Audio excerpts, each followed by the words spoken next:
Well, thank you, Pam, and thank you all for coming here. Lydia and I can tell that the flame of freedom burns brightly in this room.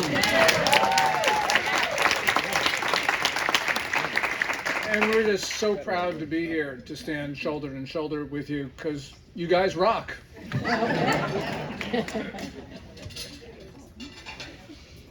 On the 4th of this month, a U.S. Air Force F-22 shot down a spy balloon 6 miles off the South Carolina coast near Myrtle Beach.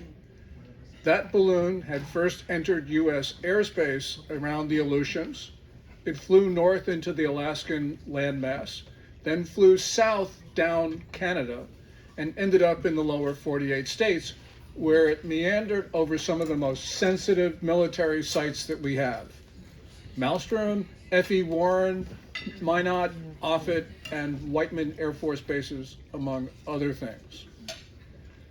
This intrusion was soon followed by 3 other objects, as they were called, that entered into our airspace, and they were also shot down. Now, these 4 intrusions tell us that our republic is under unrelenting attack. Now, we know where this big spy balloon came from. That was China. We don't know where the other 3 objects came from, and we can probably assume that they were from Russia, China, or maybe they were even a joint project of the Chinese and the Russians. So we should ask a question. Is the People's Republic of China already at war with us? The answer, of course, is yes. China declared a quote-unquote people's war on America in May 2019, and despite denials, it has a doctrine of unrestricted warfare. Now, war, unfortunately, is inherent in the Communist Party's political system, which idealizes both struggle and domination. And here's another question. What does China really want? Well, it wants to take away our sovereignty and rule the world, and it also wants to rule the near parts of the solar system. And yes, I know that does sound ludicrous, but no, I'm not exaggerating. Chinese ruler Xi Jinping gave a landmark speech on July 1st, 2021 to mark the centennial of the founding of China's ruling organization, and he infamously said that he wanted to crack skulls and spill blood. But he said something even more chilling and significant.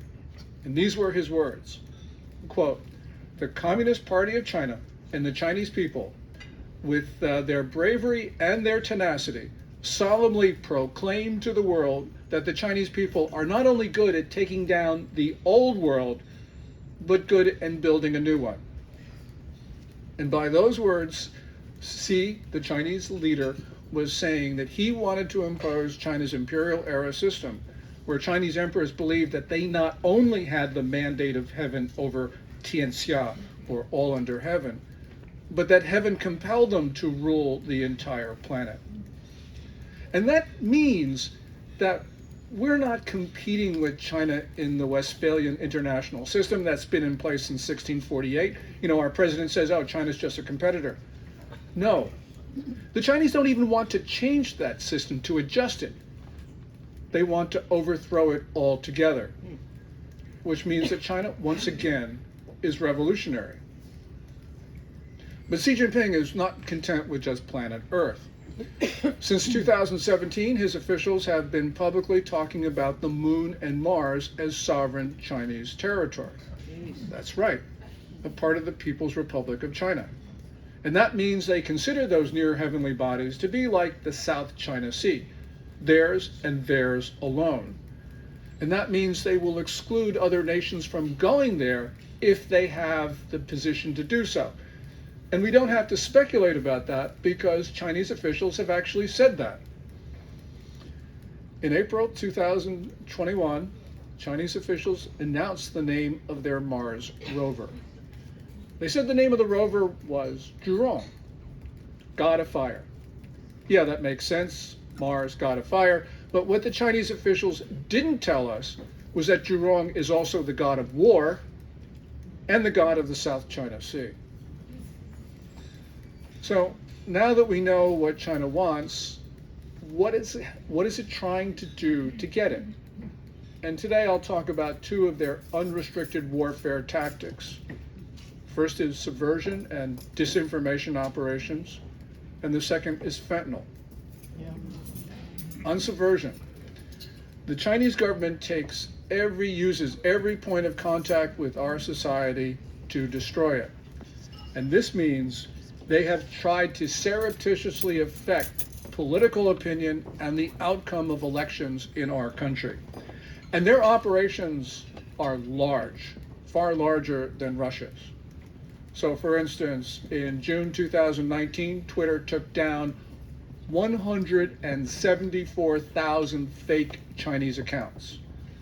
That's one social media platform, 1 month, 174,000 accounts. Now we know what China does with those accounts. In the Democratic Party primaries, they supported Joe Biden over Bernie Sanders. In the general election, they supported Biden over Trump, and now they're using it to push critical race theory. They do this through a number of different means, but of course the one that is most important these days is TikTok, that wildly popular mobile video sharing app. Now, Douyin, which is TikTok's sister site in China, controls the algorithms for TikTok, especially the algorithms that curate content. In other words, the algorithms that determine what your kids see and what they don't see. And China has been using that algorithm to propagate, for instance, Russian disinformation about the Ukraine war, as well as all sorts of other things, such as, and I'll get to that in a moment. Question is, how does this work? Well, in July of 2020, the State Department closed China's consulate in Houston. And at the time, the State Department said, well, we're closing the Houston consulate because China was using it as a hub for espionage. Well, that's not really an explanation, because China was using all of its 5 consulates in the US for espionage. I think the reason why they took down Houston was because China was using Houston to provide logistical and financial support for violent protesters in the United States. A Radio Free Asia report tells us that the People's Liberation Army based themselves in the Houston consulate, and from there they were using big data and artificial intelligence to identify Americans likely to participate in Black Lives Matter and Antifa protests. And then that intelligence unit of the PLA sent Americans TikTok videos on how to riot. That is more than just subversion. That's actually an act of war. But now they're using TikTok, and I mentioned there was one other thing. That's to glorify drug use. That is Beijing's plan to weaken America. And so now we should talk about China's second tactic, which is fentanyl. The compounds from fentanyl are made in China. They're shipped to Mexico. 2 Mexican cartels mix them and send them across our open southern border. We know that this fentanyl is being now mixed with dyes because it's being marketed to our kids as candy, which means the Chinese are selling death to our kids. That's called ribofentanyl. Also, more recently, we have seen fentanyl mixed in with medications. So people who are taking prescription drugs are now dying because of fentanyl doses. Now, in China's near total surveillance state, the Communist Party knows everything that's going on. These large fentanyl gangs could not be operating without the consent and knowledge and blessing of the Communist Party. We know these fentanyl gangs even launder their proceeds through the Chinese state banking system. And Beijing's diplomats protect the fentanyl gangs. And so the conclusion is, the Communist Party is not just complicit in fentanyl sales, it is a participant. When we have the statistics for last year, we'll probably learn that more than 80,000 Americans died from doses of illegal Chinese fentanyl, either fentanyl itself or fentanyl mixed with methamphetamines or cocaine. And we should consider each of those deaths a murder by China. President Biden, and he's not alone, but President Biden does not understand the viciousness of the Communist Party. And he also doesn't understand something else. He now believes that he can end up with agreements with the Chinese about all sorts of things that are important to him, such as climate change. Problem is, he is now trying to sugarcoat China, especially after the spy balloon incident. And we saw this last Thursday in that interview aired by Telemundo, where Biden said, "Oh, you know, this huge spy balloon that transversed our country for 8 days. Oh, you know, it's not a major breach, quote unquote." Biden does not understand the urgency of the situation. But it's not just a problem in the Oval Office. It's a problem at the top of the Pentagon and also the halls of Congress, where nobody seems to have a notion that time is now of the essence. But as we speak, Xi Jinping is preparing for war. He talks about war all the time.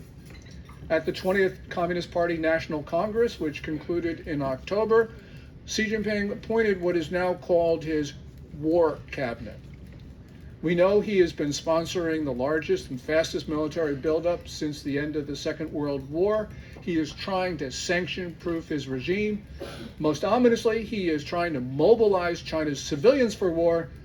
And as we've just learned, he's flying surveillance balloons over the United States.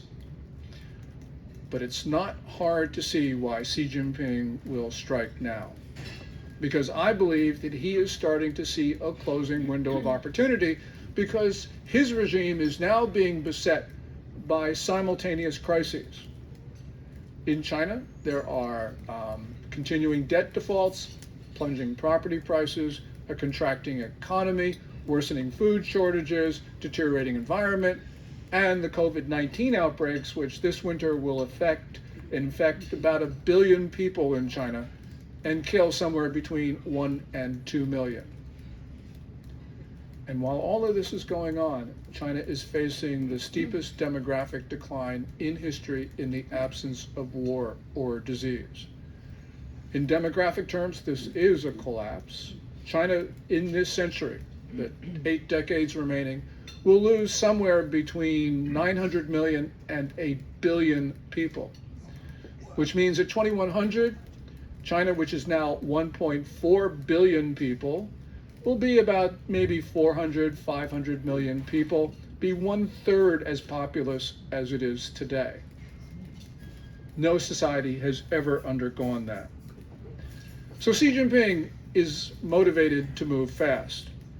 And one of the historic goals that he does believe he must accomplish is annexing Taiwan.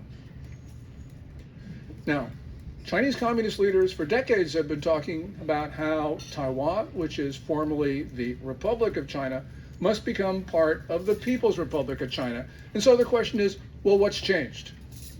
Well, what's changed is that previous communist leaders, they were just going through the motions. Xi Jinping is not. Xi Jinping has been talking about how he must be the one to annex Taiwan. His time at the top of the Communist Party, which he now calls the New Era. Quote, "We should not allow this problem." He talked about Taiwan as a problem. He said, "We should not allow this problem to be passed down from one generation to the next." Which means that Xi Jinping has staked his personal legitimacy on the destruction of Taiwan's democracy. Obviously, this is something that we cannot allow. Now, America for decades has had a policy called strategic ambiguity, which means we tell neither Taipei nor Beijing what we would do in the case of an imminent conflict. And of course, as history has told us, this policy has in fact worked. But it's only worked over a benign period, and we no longer are in a benign period. So I believe that we need a president who will do the following: who will publicly declare that the United States will defend Taiwan, who will offer a mutual defense treaty to Taiwan, who will offer to recognize Taiwan as Taiwan if they want it, who will pre-position military stores, ammunition on the island, something we didn't do in Ukraine, by the way. And I also believe that we need to base a small force of Americans on the island as a tripwire. In other words, what we do in South Korea, which has kept the peace. A lot of people will say this is risky. Yes, it is risky.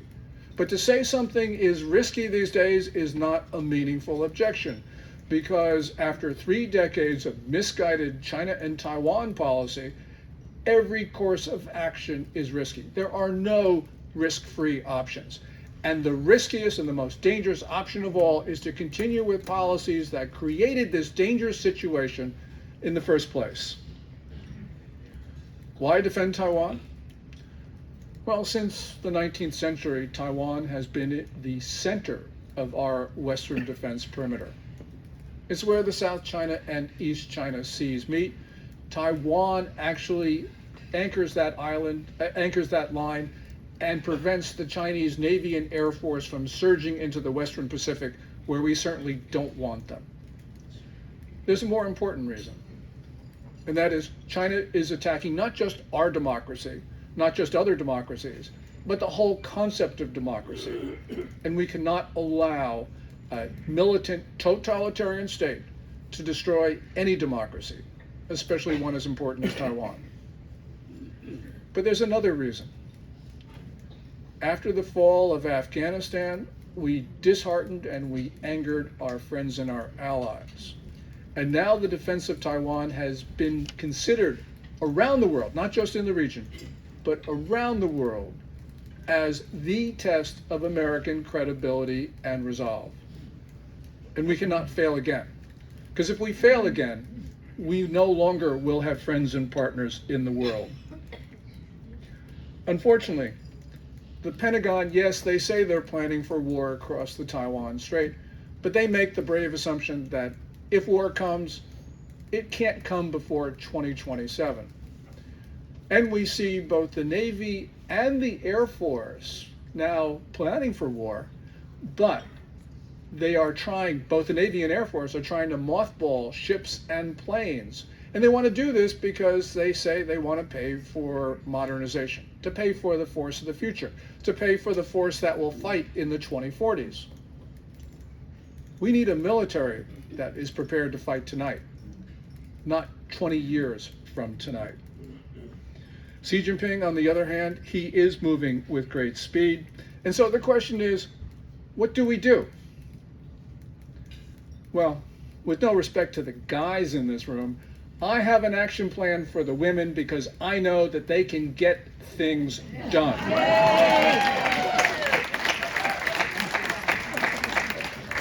I got 7 proposals plus 3 more. First one, we need to sever trade with China. We cannot afford to enrich a hostile regime that is trying to kill Americans, which means we need to get our companies out of China, especially our pharmaceutical companies. We need to cut off the blood supply to those who mean us harm. Second thing, we need to cut investment to China.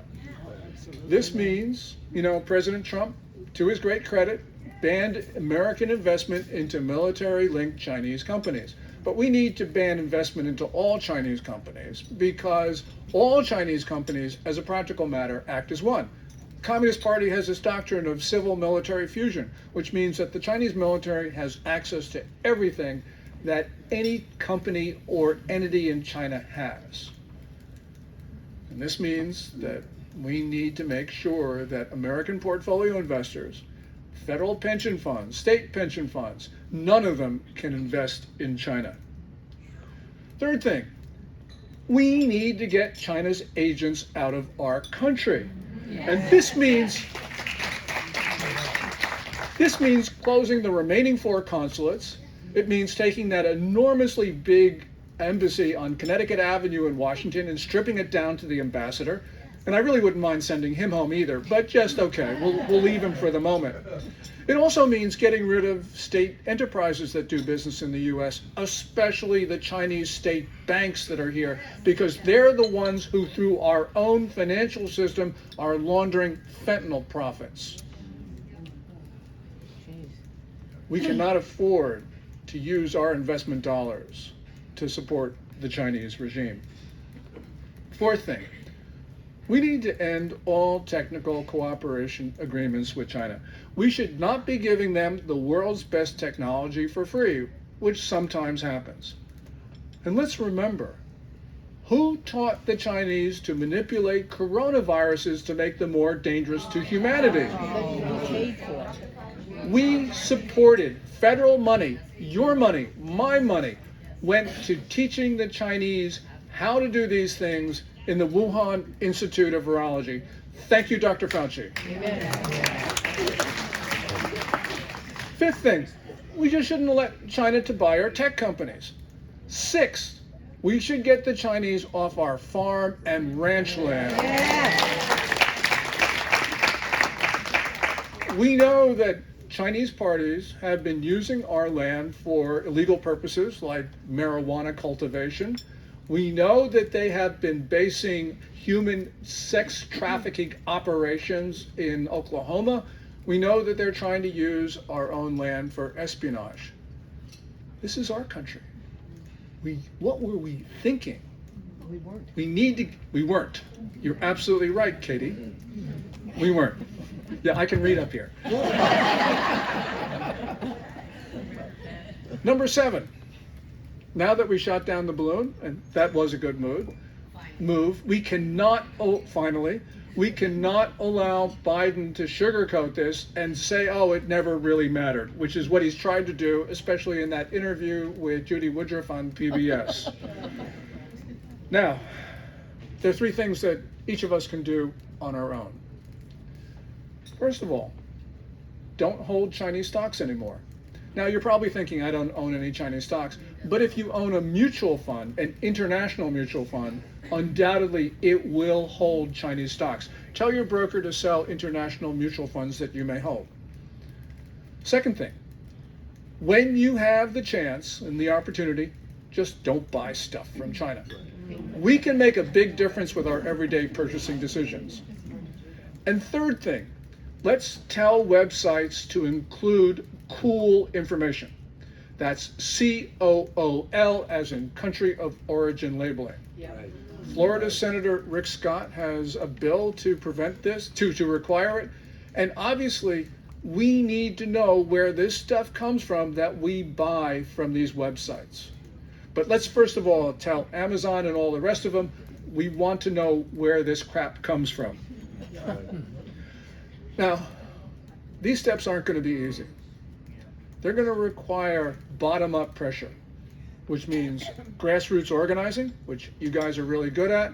It means educating, and it means electing candidates who will unwaveringly oppose China.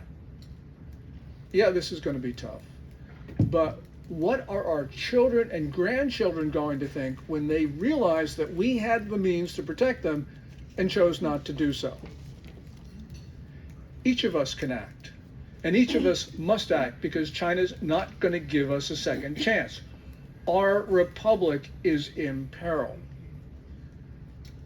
Obviously, we have to organize for the 2024 elections, but before then, we have to organize to make it politically impossible for Biden and China's other friends in Washington to sell us out. It's time we take back our country. This is our Lexington and Concord. This moment is consequential. But we can do it.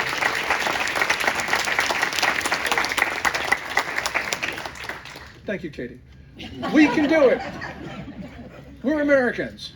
We stand our ground, we do not yield, and we are the last line of defense. Thank you.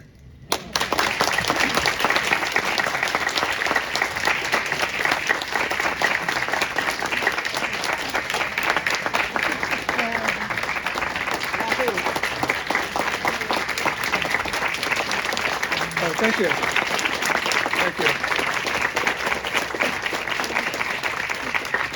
So what we're going to do now is, if Gordon's has plenty of time. By the way, just a little tidbit, they kind of moved Sean Hannity for us, so so now we have him and Lydia even longer. Anyway, so anyone who has a question, raise your hand. I'm going to bring the microphone, and Gordon's happy to.